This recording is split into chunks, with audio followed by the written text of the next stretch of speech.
Professor Vicente, começou a aula para alunos inteligentes. Começou a aula, professor Vicente. Começou a aula para alunos inteligentes. Começou a aula,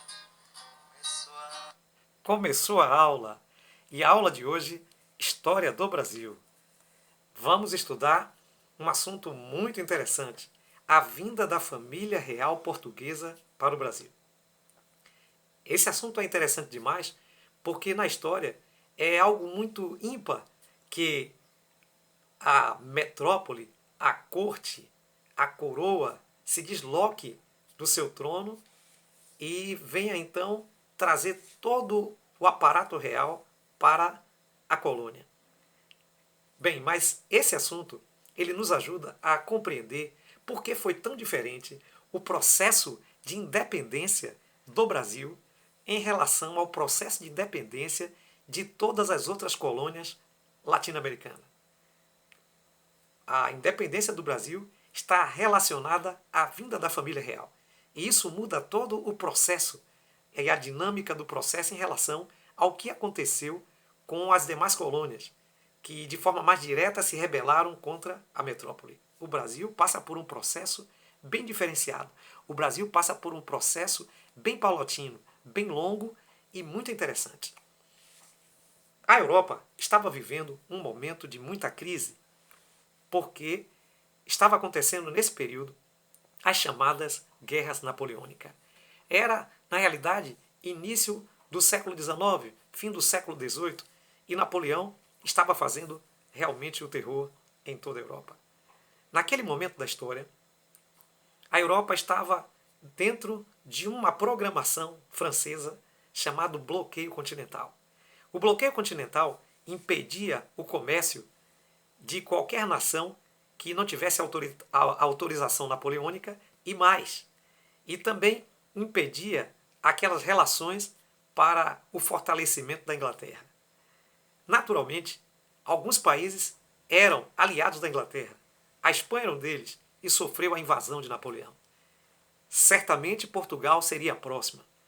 Mas Portugal, apoiado por toda a corte e recebendo também a guarnição e o apoio da Inglaterra, resolveu transferir a sua capital de poder de Portugal, Lisboa, para então Brasil. E isto fez com que a vinda da família real para o Brasil tivesse um outro significado. Não era comum que nenhum governante europeu viesse visitar pessoalmente a sua colônia. E agora, um governante europeu estava vindo para morar no Brasil. Bem, essa história, ela nos ajuda a compreender todo o quadro e a questão relacionada à política e a questão relacionada à economia do Brasil a partir de então. Com a chegada da família real ao Brasil, tudo mudou.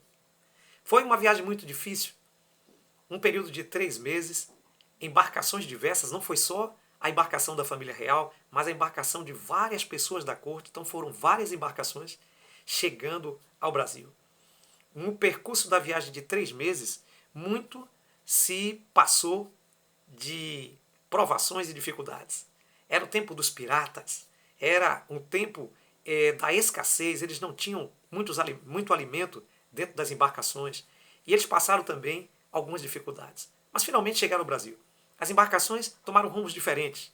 Algumas delas ficaram no Rio de Janeiro, outras Recife, e a embarcação especificamente da família real ficou em Salvador. Interessante que eles ficaram aqui pouquíssimo tempo, somente 1 mês. Mas assim mesmo foi construído o que nós conhecemos hoje como a Estrada da Rainha. A Estrada da Rainha, onde a família real ali passou durante aquele período e depois de algum tempo, eles então em março chegaram ao Rio de Janeiro. É importante notar que a chegada da família real no Rio de Janeiro também vai provocar uma série de mudanças. E essas mudanças vão de mudanças no aspecto diplomático internacional até mudanças no aspecto interno na colônia. A vida jamais seria a mesma com a família real no Brasil. Então, vamos ver alguns aspectos dessa mudança. No primeiro análise, a capital da colônia, Rio de Janeiro, que havia sido transferida, então, a capital de Salvador para o Rio de Janeiro, desde o tempo de Marquês de Pombal. Agora, essa capital, Rio de Janeiro, seria a capital do Império Português.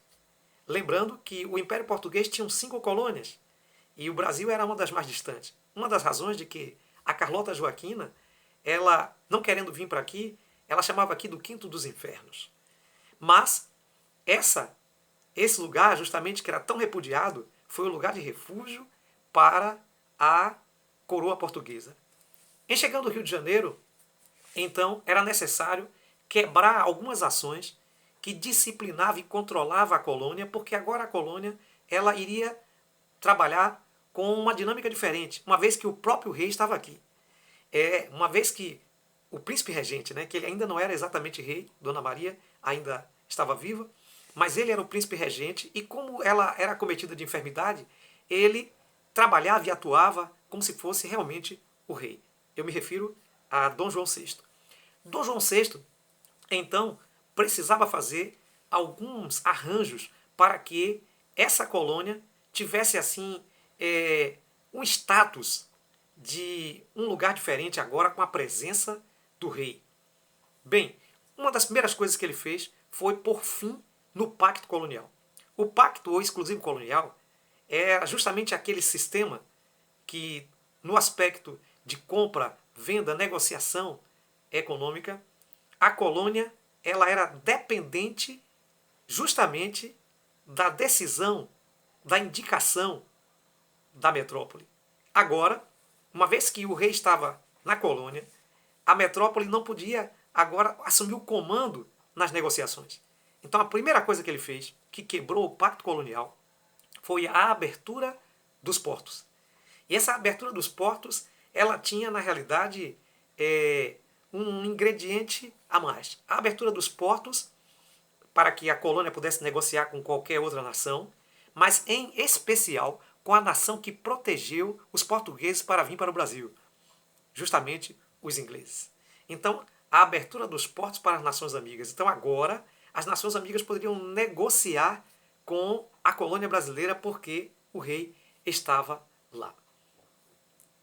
Nessa questão da abertura dos portos, envolvia também outra coisa que era, na realidade, o Tratado de Navegação e Comércio. O Tratado de Navegação e Comércio mexeria com as tarifas alfandegárias, quanto o percentual que cada uma dessas nações pagariam no porto, que agora era o porto onde estava o rei, o porto do Brasil. Ou melhor dizendo, os portos do Brasil, porque haviam vários portos no Brasil. Bem, e esse sistema foi feito da seguinte forma. Todas as nações amigas deveriam pagar um tributo de 24% de tarifa alfandegária, com exceção de Portugal, que pagaria 16%, e Inglaterra pagaria menos que Portugal, pagaria 15% de tarifa alfandegária. Então aí já há uma mudança grotesca. Portugal, que antes era sede, agora paga mais do que Inglaterra, que era a nação amiga principal, pois tinha ajudado, tinha sido aliado principal para salvar a família real das mãos de Napoleão.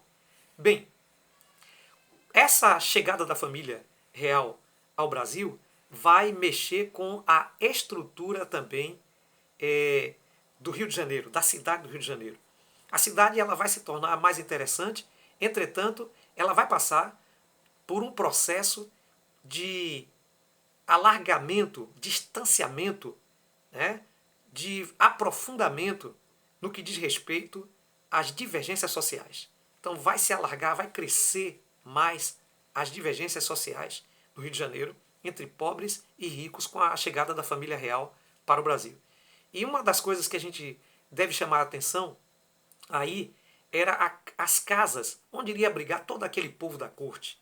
Então, logo na chegada da família real, as pessoas que moravam na parte mais central do Rio de Janeiro, elas foram praticamente expulsas de suas casas. Foram expulsas de suas casas e o príncipe regente então mandava que colocasse naquelas casas ali um PR, que significava então aquela propriedade tinha sido confiscada para o príncipe regente, que muitos até criticavam, diziam que era ponha-se para a rua, o P de ponha-se e R de rua. Então, ali nós tínhamos uma coisa acontecendo como nunca antes, as pessoas perdendo suas propriedades para dar lugar à propriedade da família real. Outra coisa que é de se notar com a instalação da família real no Rio de Janeiro é que vai ser elaborado assim uma outra forma de apreciação em relação a muitas coisas. E uma dessas coisas seria a apreciação da ciência, da cultura, especificamente também das artes. Então se instala no Brasil, mais tarde, com a chegada também da princesa Leopoldina, se instala no Brasil a missão artística austríaca e a missão artística francesa. Então essas duas missões vai mudar a fisionomia do Brasil. E um dos artistas que mais vai ser falado, que mais vai ser conhecido nesse período é Jean-Baptiste Debrecht. Esse é então uma pessoa de muito especial na arte brasileira e que vai pintar vários quadros e vai fazer muitas coisas ligadas então à família real. Bem, mas as reformas vão mais além. Há então a mudança de ruas, as construções fantásticas. Então ali se constrói os grandes palácios, se constrói então museus. O Banco do Brasil é instalado, à semelhança do Banco Francês.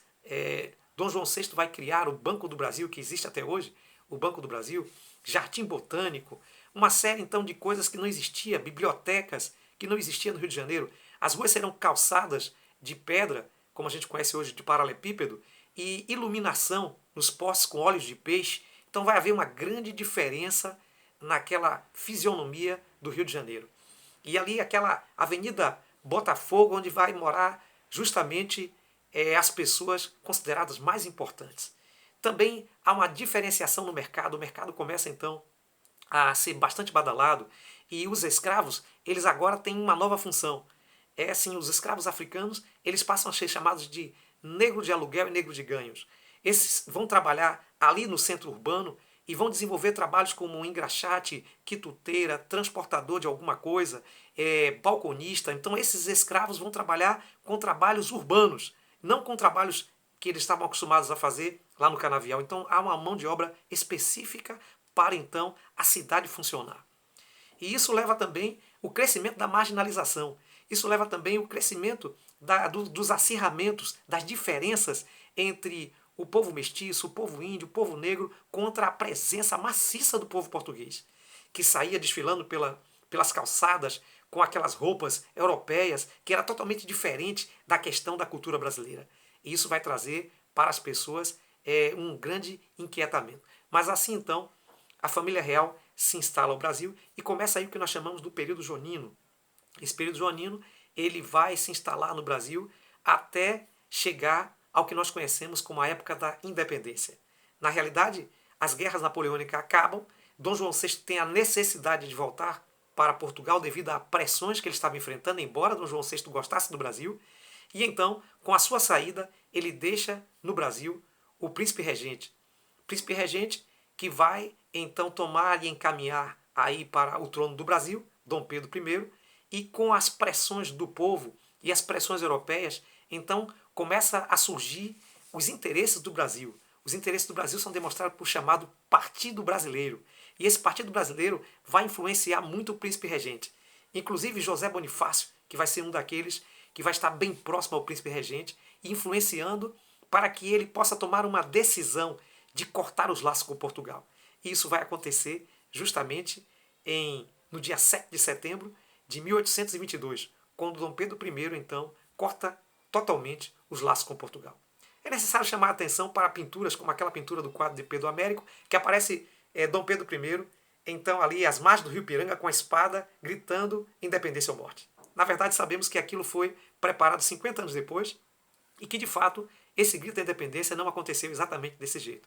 Mas havendo então uma negociação entre Brasil e Portugal, Brasil pagou caro, cerca de 2.000 libras, pela sua independência. Bem, queridos, vamos ficar por aqui nesta aula e até o nosso próximo encontro. Forte abraço!